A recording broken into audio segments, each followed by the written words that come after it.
All right, Shalom. First and foremost, I want to give all praises, honor, and glory to Yahweh, Bahashem, Yahweh Shai, Bahashem, Rakak Wadash. Double honors to the elders and apostles, a great millstone who taught me this truth. Peace, blessings, and salutations to the hopeful elect. Shalom, my Lord will, this lesson is edifying. All right, and I want to start here in the book of Isaiah, chapter 55, verse 11. It says, "So shall my word be." Actually, let me read it, verse 10. "For as the rain cometh down, and the snow from heaven, and returneth not thither, but watereth the earth, and maketh it bring forth and bud, that it may give seed to the sower, and bread to the eater. So shall my word be that goeth forth out of my mouth. It shall not return unto me void, but it shall accomplish that which I please, and it shall prosper in the thing whereto I sent it." All right, and basically, the point is that, all right, the word of the Lord will not return unto him void, basically without effect, because these words, all right, in this book, these prophecies, these things will come to pass, these things will come into effect. All these prophecies that are written of in the scriptures, all right, the FEMA camps, the martial law troops, the detention centers, famine, the implementation of the MOTB, okay, Jacob's trouble, the return of the Lord, the World War III, all these things will, come to pass, all right? Okay, none of these things will be made unto no effect, all right? I want to go to the book of Ezekiel, chapter 12, verse 21, and it says, "Son of man, what is that proverb that ye have in the land of Israel, saying, the days are prolonged and every vision faileth?" All right, and the visions, all right, represent what? These prophecies, man. Okay, but see, the mindset of our people is that the days are prolonged and every vision faileth. That the words of the Lord are to none effect. All right, and it says, Tell them therefore, thus saith the Lord Yahweh Shai, I will make this proverb to cease, and they shall no more use it as a proverb in Israel, but say unto them, the days are at hand, and the effect, there it go. All right, and even when you go into that word void, back in Isaiah 55, verse 11, it goes into vanity or to no effect. All right, but let's read it. It says, the days are at hand, and the effect of every vision. Because like we read, all right, okay, how the word of the Lord will not return unto him void, man. See, these things will come to pass, and though, all right, these prophecies tarry, though it's taken, a minute, for these things to come to pass, they will come to pass, man. And that's why the scriptures, they speak about patience, and the scriptures say, and in your patience possess your souls, because you could, we could see, all right, the prophecies taking, a little longer than what we expect, and then you could end up returning back to the world, or basically leaving this wisdom, knowledge, and understanding. Now you're unclothed. All right, now you're naked. Okay, and when these things do come to pass, now you're caught. As a all right, they're gonna come and catch you as a thief in the night. Okay, let's get I want to get Habakkuk chapter 2, verse 3. This is Habakkuk chapter 2, verse 3. It says, for the vision, once again, these visions in the scriptures represent these prophecies, man. All right. It says, for the vision is yet for an appointed time. You see, these things are set to take place in their appointed time. All right. It says, but at the end it shall speak and not lie, though it tarry. All right. And let's go into this. Let's get the definition of tarry. Okay, it says to linger, all right, to wait, to pause, delay, all right, linger. So though it may seem like, these prophecies are lingering, it's taking a little minute, we have to wait, but that's why the scriptures speak about patience. It says, though it tarry, wait for it, because it will surely come, it will not tarry. See, once again, going back to Isaiah 55, All right, the words of the Lord will not return unto him void. These things will take effect. All right, it will surely come. Okay. All right, let's get 2 Peter chapter 3 verse 3. Okay. Look at this real quick.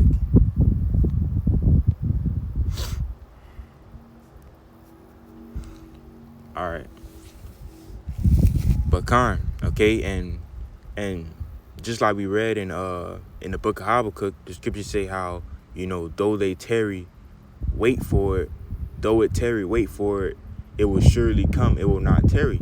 And see, and because these things tarry, that's why Jake speak that proverb, that we read, okay, in the book of Ezekiel. All right, the days are prolonged, okay, like it's delayed, it's lingering. The days are prolonged, and every vision faileth.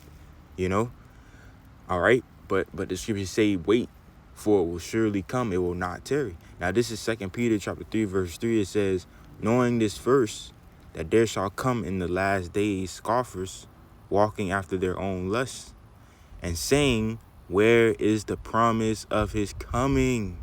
For since the fathers fell asleep, all things continue as they were from the beginning of creation. And see, that's how these people speak. They say, we've been hearing the Lord gonna come. My mama been hearing that since she was a child, and her mama, and this and that. Okay, to the point where they don't take heed to the warning. Basically, they're numb to the warning.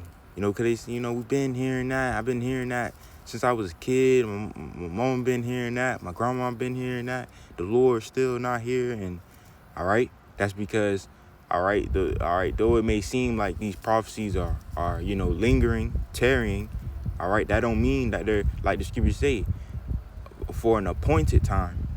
All right, but that's Jake. As the scripture said in Ezekiel, the days are prolonged and every vision faileth. But the scripture said how the Lord is going to cause that proverb to cease.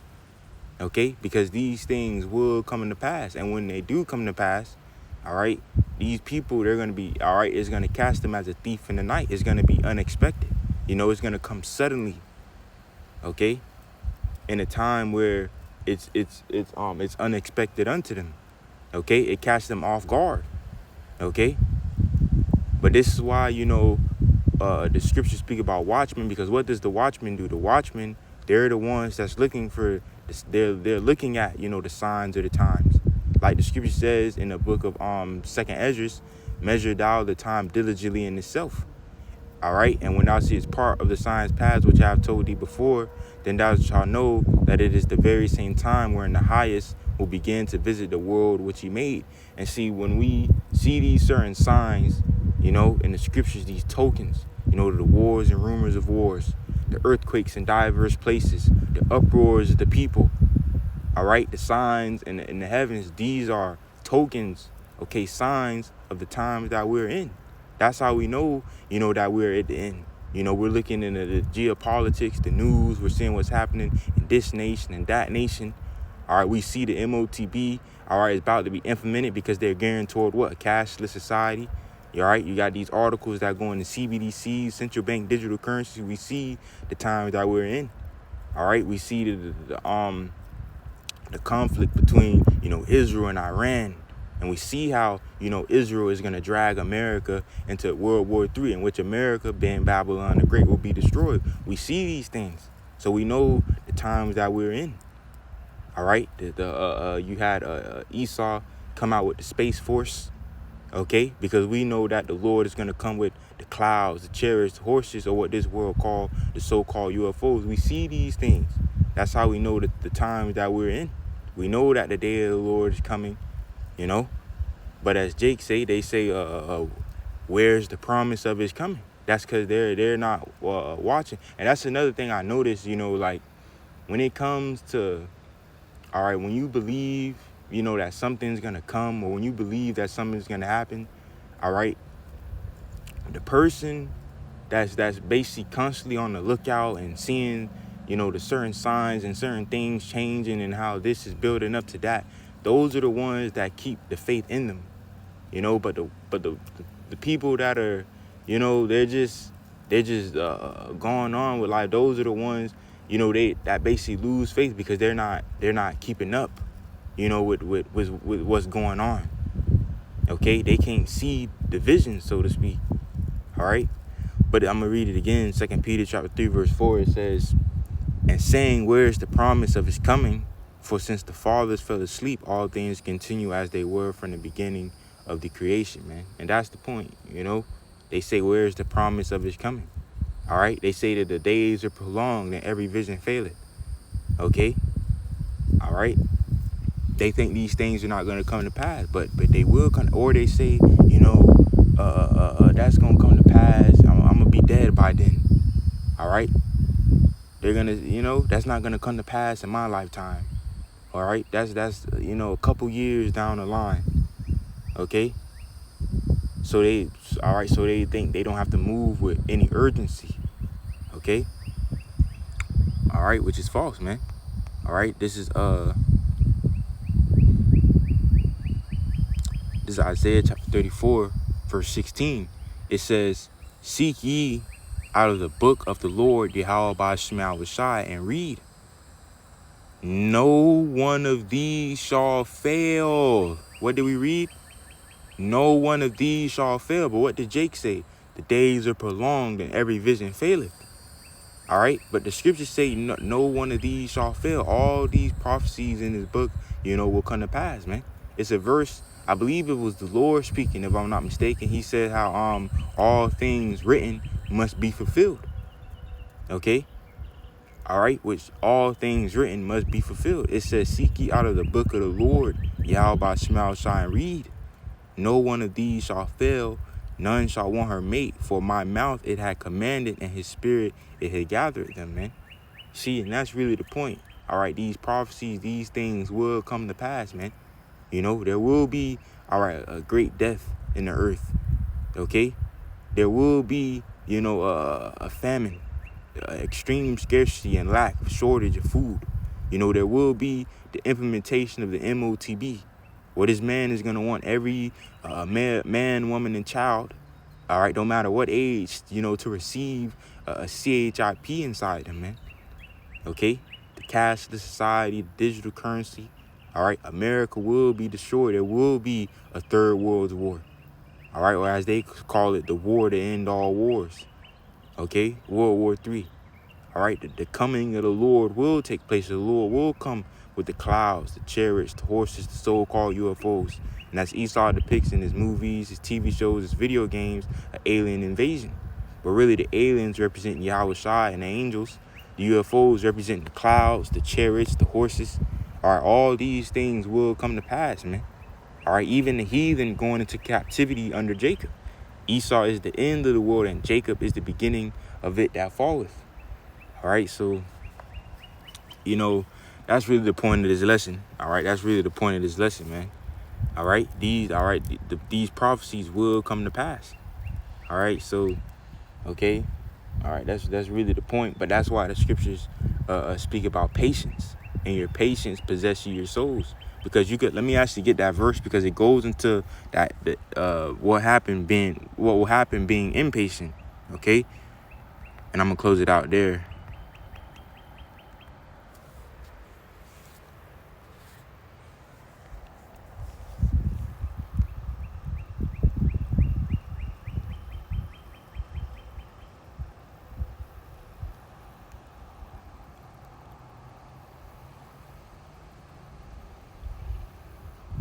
Actually, this is the verse, but it's another verse that I'm thinking of.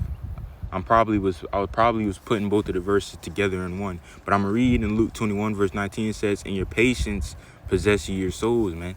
You see, because we're supposed to be patient and long suffering. The Lord is long suffering. Okay, all right.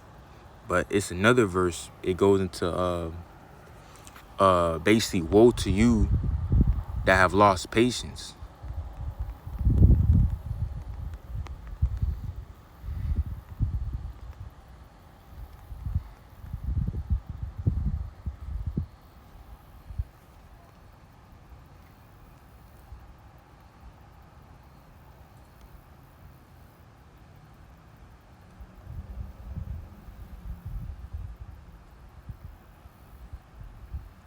This is Ecclesiastes chapter 2, verse 12. It says, woe, which means destruction, be to the fearful hearts and faint hands, and the sinner that goeth two ways. Woe unto him that is faint-hearted, for he believeth not, therefore shall he not be defended, man. And see, we basically, man, you know, we're not supposed to be, you know, of weak knees and of a fainted heart, you know, and of disbelief. Okay, we're supposed to be, all right, strong in the faith, our belief in Yahweh by Hashem Yahushai.